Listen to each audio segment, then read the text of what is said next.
আপনারা সময় পেলে আপনাদের যখন ইচ্ছা হয় তখনই পতিত পাবনে মায়ের বুকে স্নান করতে যেতে পারেন, কিন্তু আমরা পারি না গো।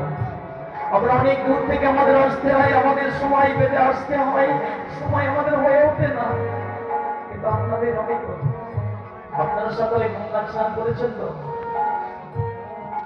বিশ্বকেতু গঙ্গা স্নান করছে, দেখুন কেমন ভাবে গো।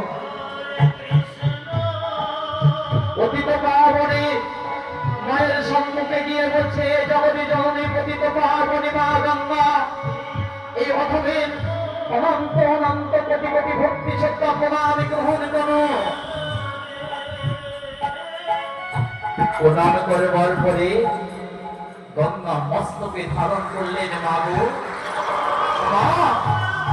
আমার মতো আজ আমি মস্তকে আপনাকে ধারণ করলাম।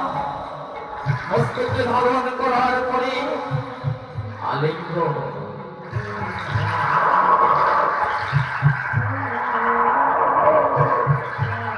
আলিঙ্গনের পরে চুম্বন,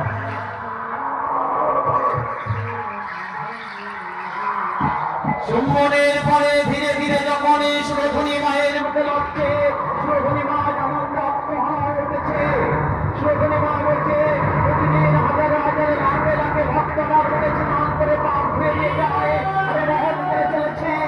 আজ এসেছে এক বড় প্রশ্ন, আজ আমি ধন্য। এই বিশ্বকেতুর পিতা মাতা সন্তান হারিয়ে পাগলের মতো হয়ে যাবে। নারায়ণে